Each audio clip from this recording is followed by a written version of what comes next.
Hola a todos, soy Javier Poveda y esto es De Bien TV, el canal en el que te lo vas a pasar de bien mientras aprendes geografía, historia e historia del arte. Este vídeo va dirigido a mis alumnos de segundo de la ESO, grupos A y B de programa del CEIPSO El Encinar de Torrelodones. Y en el vídeo de hoy lo que vamos a hacer es continuar con la unidad 0, esa unidad que agrupa toda la antigua Grecia, Roma y el arte clásico. En concreto esta es la parte 2, la parte de la antigua Roma. Recordad que esto lo estamos viendo muy rápido y muy resumido porque es contenido de primero de la ESO que no se vio el curso pasado debido al confinamiento. Y como es una cosa que vamos a ver muy rápido, vamos a dejar de enrollarnos y nos metemos ya con la presentación, si es que consigo ponerla. Ahí estamos. ¿Vale? Esta es la presentación de la unidad 0, en concreto parte 2, Antigua Roma, con una portadita con Julio César y su 10ª legión, maravillosa. Vamos a empezar por el origen de Roma. Roma es una ciudad que se encuentra en la península itálica, en su zona central, en la orilla del río Tíber, en una zona que tiene 7 colinas, por eso a Roma se le llama la ciudad de las 7 colinas. Respecto al origen de Roma tenemos dos teorías, una la aburrida, que es la arqueológica, pues que dicen que encontramos restos arqueológicos de diversas poblaciones en estas colinas en el siglo VIII a.C., pues que en algún momento se juntaron y formaron esta ciudad. La versión molona es la de la leyenda que contaban los propios romanos, que decía que Roma fue fundada por su primer rey, que se llamaba Rómulo. Rómulo tenía un hermano gemelo que se llamaba Remo y los dos se decía que provenían de Eneas, que era un troyano que había huido de la guerra de Troya, que era la que vimos en el vídeo de los griegos. Rómulo y Remo al nacer, pues se cuenta que fueron abandonados en el río, que los amamantó una loba, que es la loba capitolina o luperca que estáis viendo en la imagen, y que bueno, luego fueron recogidos por unos pastores. Cuando crecieron y se dieron cuenta de su linaje, decidieron fundar una ciudad en la orilla del Tíber, en el lugar donde los había recogido la loba. Y pues la estaban, digamos, ya habían trazado el pomerium, que es el perímetro de las murallas. Y en esto, pues que Rómulo se dice que vio 12 buitres en el cielo, mientras que Remo vio 6. Dijo Rómulo, esto es una señal de los dioses, yo debo ser el rey. Dijo Remo, pues no me parece bien. Le dijo, pues no vas a entrar aquí, Rómulo. Y le dice Remo, ¿a qué entro? Y entró. ¿Qué hizo Rómulo? Le metió una puñalada en el costado. A tomar por saco Remo, Rómulo se convirtió en el primer rey de Roma. Todo esto según la leyenda. Entonces tenemos que, ojo, todo esto según la leyenda, que dice que se me olvidó decirlo, que Roma se funda en el año 753 a.C. Fecha fundamental, 753 a.C., fundación legendaria de Roma. Roma, la primera etapa de Roma va a ser una monarquía y se dice, según la leyenda también, según los historiadores romanos, que Roma va a tener 7 reyes, siendo el primero de ellos Rómulo, siendo el último de ellos Tarquinio el Soberbio. Bueno, Tarquinio el Soberbio pues hizo una serie de abusos y la nobleza se le rebeló y demás. No vamos a aplicarlo aquí porque queremos ir rápido. El caso es que lo echaron, ¿vale? Y lo echaron y Roma se transforma en una república en el año 509 a.C. Fecha fundamental, 509 a.C., termina la monarquía y empieza la república, ¿vale? A partir de entonces a Roma se la va a conocer con este acrónimo que es SPQR, que seguramente lo hayáis visto en algunos sitios, que quiere decir en latín Senatus Populusque Romanus, que es el Senado y el pueblo de Roma. ¿Vale? Aquí tenéis a Lucio Junio Bruto, que es el primer cónsul que tuvo la República Romana. ¿Cómo se gobernaba esta república? Con una serie de instituciones. Las tres más importantes son las siguientes. Una, el Senado, que era donde se reunían los patricios más importantes, en número de 300, y tomaban las decisiones más importantes para la república, sobre todo declarar la guerra y firmar la paz, y también tratados diplomáticos. Después tenemos a los magistrados, que vienen a ser los cargos públicos. Había un montón de cargos públicos en la República Romana. El más importante era el cargo de cónsul. Había 2 cónsules y era el más importante, entre otras cosas, porque son los que dirigían al ejército. Por último, tenemos los comicios, que son asambleas de ciudadanos, que son los que votaban las leyes y elegían a los magistrados. Aquí tenéis una representación de cómo sería una sesión del Senado. Esta en concreto es la famosa en la que Cicerón denuncia a Catelina, que quería hacer una conjuración para adueñarse de la República. Cicerón los puso y Catelina pues... RIP. La República se va a expandir a lo largo de los siglos IV y III. El territorio de Roma en un primer momento era esta zona roja que tenéis aquí. Primero el Lacio, que es la zona en la región en la que se ubica Roma, el Latium en latín, por eso somos latinos nosotros, porque hablamos un idioma que viene del latín, y progresivamente se va a ir expandiendo en todas direcciones. En el norte derrotando a los galos, en el centro derrotando a los samnitas y en el sur derrotando a las colonias griegas de la Magna Grecia. Acordémonos de la colonización griega del vídeo pasado. Y todo esto Roma lo va a conseguir gracias a su poderoso ejército. El ejército romano es lo mejor, es la auténtica salud, es la mayor, una de las mejores máquinas de guerra que ha habido jamás. Y bueno, ¿por qué? Entre otras cosas porque tenían una organización suprema, tanto a nivel de intendencia como a nivel de estratégico, como a nivel táctico, era una pasada. Me quedaría hablando 2 horas de esto, pero no puedo. ¿Qué es lo que tenemos que saber? Que al ejército romano se organizaba en legiones, que eran cuerpos de unos 5.500 hombres. Al soldado romano se le conoce como legionario. Como los ciudadanos romanos tenían que unirse a la legión. ¿Por qué? Porque era un deber y era un honor sagrado, ¿no? Pues defender a la República. Y bueno, aquí os dejo una fotito de cómo sería un campamento romano. Esto es un campamento permanente, pero como ya os he contado en clase, los romanos en campaña se montaban un campamento de madera, claro, cada día y cada noche. Cada día lo desmontaban, cada noche lo montaban. Era impresionante. Es una cosa que... bestial. Bueno, aquí tenemos una imagen, una recreación de cómo serían los legionarios romanos en época republicana, ¿vale? Como podéis ver, se diferencia de los hoplitas griegos que vimos en el vídeo anterior, en que ellos no luchan con una lanza, sino que luchan, esto es una jabalina, ¿vale? Bueno, esto es una lanza porque estos son los triarios, pero en general van a luchar con una jabalina que está de aquí, que se llama pilum, que la lanzaban al principio para intentar romper los escudos del contrario, y con una espada corta que se llama gladius. Y a ver si ahora consigo enseñaros cómo era un gladius de verdad, que es esto de aquí, ¿vale? Esto de aquí es un gladius romano. Como veis es una espada corta, una hoja de 53 centímetros más o menos, y esto estaba hecho para pinchar. Como veis tiene una punta de diamante y esto pues enganchabas a uno y rip.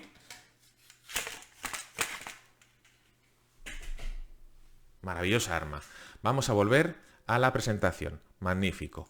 Y luego tenemos los legionarios romanos de época republicana, de época imperial, que son los típicos que vemos en la película. De hecho, este dibujo recuerda mucho la película de Gladiator, que supongo que habréis visto, que estos ya se caracterizan por tener el scutum, que es un escudo rectangular, y la armadura de placas que se llama la lorica segmentata. Pero bueno, estos son más bonitos, la verdad, pero bueno, el ejército romano evolucionó a lo largo del tiempo y después de esto, de hecho, tuvo otra evolución más, pero no vamos a meternos en eso porque no tenemos tiempo. Una de las cosas también más famosas del ejército romano es su formación en testudo, tortuga. Esto servía para los asedios acercarse a las murallas de la ciudad sin que las flechas les atravesaran.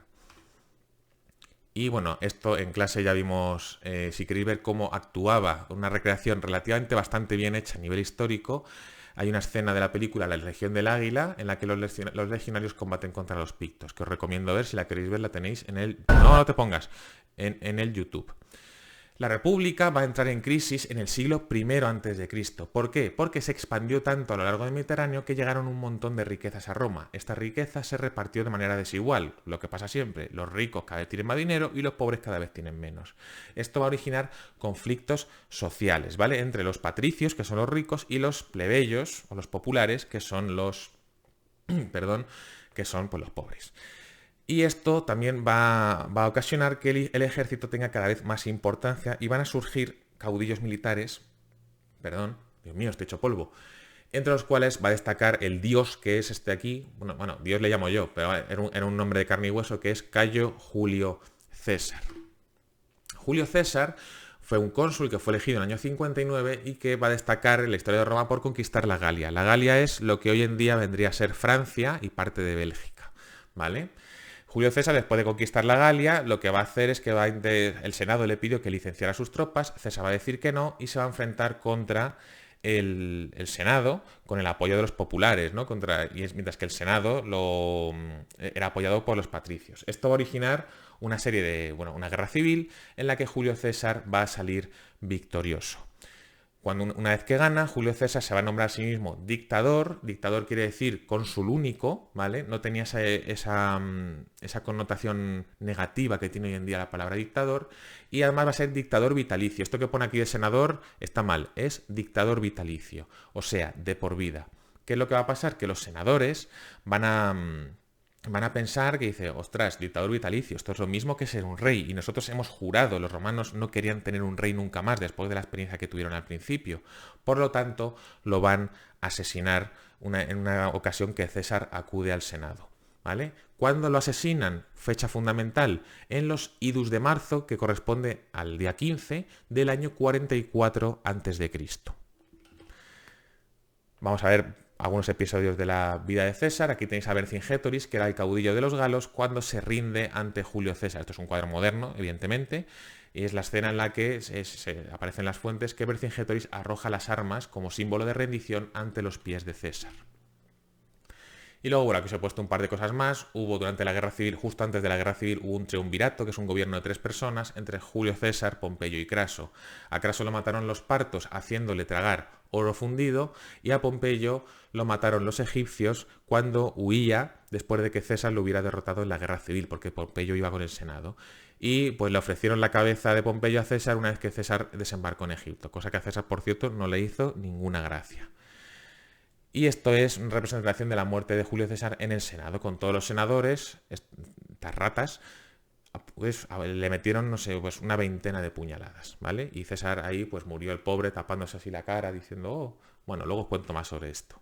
El caso es que con la muerte de César va a haber una segunda guerra civil entre Octavio, que era su hijo adoptivo, y Marco Antonio, que fue comandante de caballería de Julio César, en la que finalmente pues, va a ganar Octavio, y en el año 27 a.C.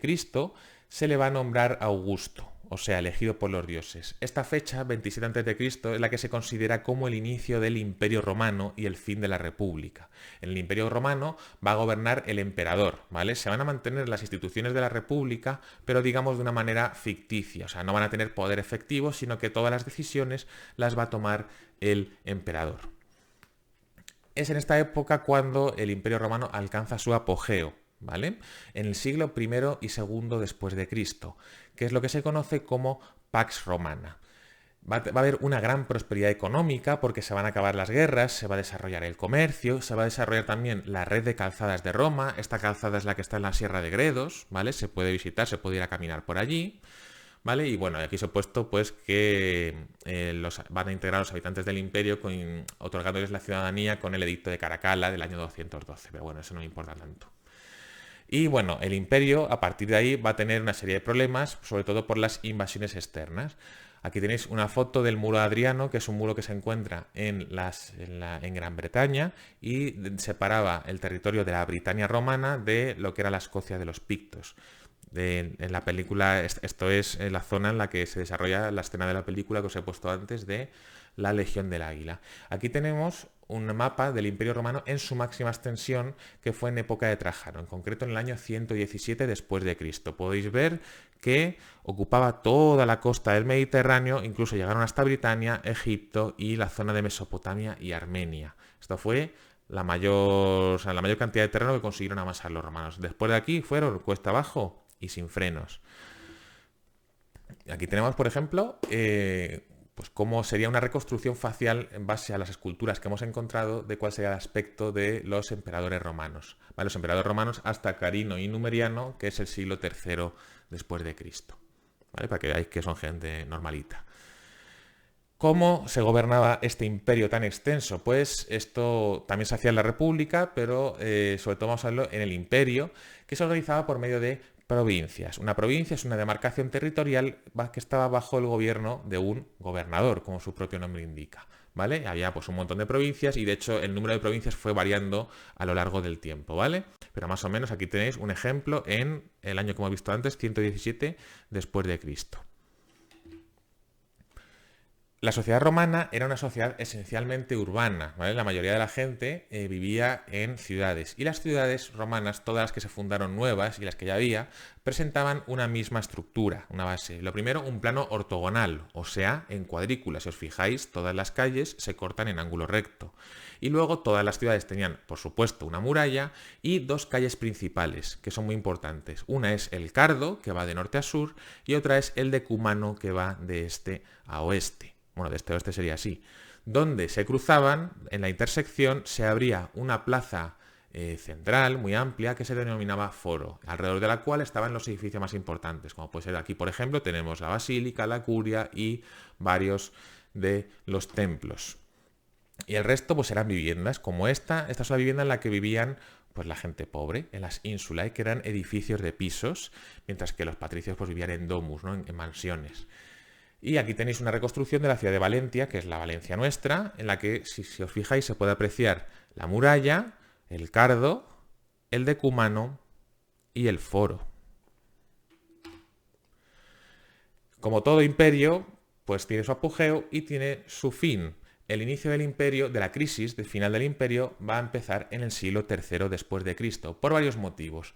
Uno fueron el ataque de los pueblos germánicos, que son estos que tenéis aquí. Bueno, esto es un dibujo, que van a azotar pues, todo lo que es sobre todo la frontera norte del Imperio Romano. Luego también tenemos problemas económicos, ya que los romanos a partir de este momento se van a dedicar a defenderse y no a conquistar territorio nuevo. Por lo tanto, el flujo de esclavos, que eran prisioneros de guerra y que sostenían la economía romana, pues se va a ver reducido, por lo tanto va a bajar la productividad. Si se baja la productividad, el Estado puede recaudar menos impuestos. Si recauda menos impuestos, ¿cómo pagas a las tropas? Y si no pagas a las tropas, pues ¿qué ocurre con las tropas? Que tienen espadas y con las espadas se te pueden rebelar. Por lo tanto, también fueron frecuentes las revueltas del ejército y los asesinatos de los emperadores a partir de este siglo III. Por otro lado, tenemos la aparición del cristianismo. El cristianismo, como todos sabemos, viene de Jesús de Nazaret, que vivió a principios del siglo I, después de Cristo, evidentemente. ¿Vale? Los cristianos eran perseguidos por las autoridades romanas. ¿Vale? Los romanos tenían una religión pagana, similar a la griega, pero sin embargo a los cristianos pues, no les tragaban. ¿Por qué? Porque los cristianos afirman que solo hay un único Dios y que el resto son falsos. Por lo tanto, fueron perseguidos y mataron a muchos de ellos. ¿Qué es lo que ocurre? Que el cristianismo, a pesar de todo, va a penetrar en todo el Imperio Romano y hasta que finalmente es el emperador Constantino del siglo IV el que va a legalizar esta religión con un documento que se llama el Edicto de Milán del año 313. Esto es un dato muy importante. Con el Edicto de Milán de 313, el cristianismo pasa a ser una religión legal en el imperio, o sea, que se puede practicar en público, y dejaron de perseguirles. Luego ya con Teodosio, el cristianismo fue la religión oficial del imperio, prohibiéndose el resto. Y ya estamos llegando al final. Este mismo Teodosio, en el año 395, fecha clave también, va a dividir el imperio definitivamente en dos mitades entre sus dos hijos, el imperio de Occidente con capital en Roma y el imperio de Oriente con capital en Constantinopla. Respectivamente lo tenéis en el mapa en colores verde y amarillo. Constantinopla es una ciudad que había fundado el emperador Constantino. Y con esto van a quedar separados definitivamente. ¿Qué va a ocurrir? Que en el año 476 un jefe de los érules, que es una tribu germánica, se llama Odoacro, va a invadir el Imperio de Occidente, bueno, la parte de Italia, y va a destituir al último emperador romano, que era Rómulo Augustulo, en el año 476. Con lo cual, en este año se termina el Imperio Romano de Occidente, desaparece, y se conoce en la historiografía como el fin de la Edad Antigua y el comienzo de la Edad Media. Aquí tenéis una representación de cómo Rómulo cede su corona a Odoacro, ¿vale? Rómulo tenía 10 añitos.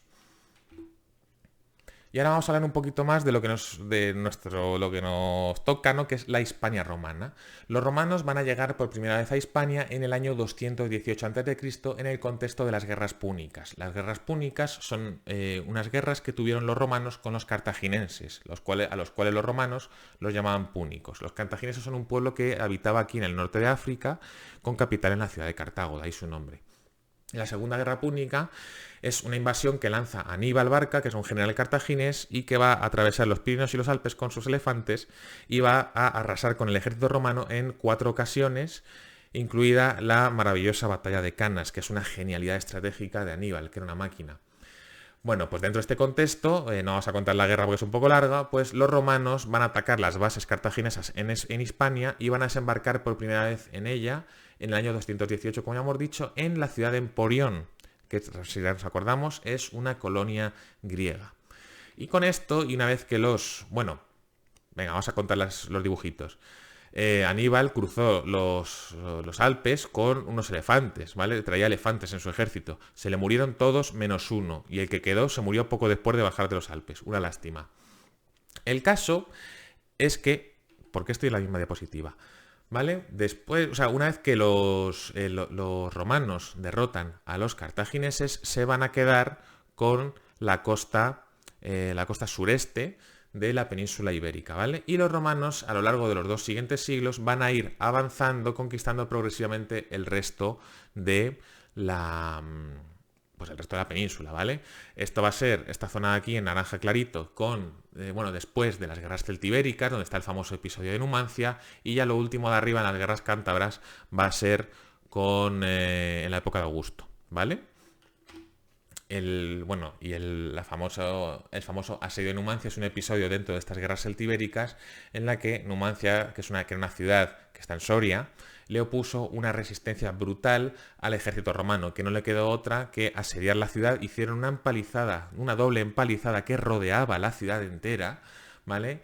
Y esperaron a que se murieran de hambre. Ya cuando por fin consiguieron entrar los romanos, que aquí los veis, esto es un cuadro moderno del siglo XIX, pues los numantinos decidieron suicidarse antes de ser vendidos como esclavos a los romanos. Aquí tenéis a una mujer envenenándose, a un señor pegándose un tajo, aquí pegándose otro, y estos que ya están muertos.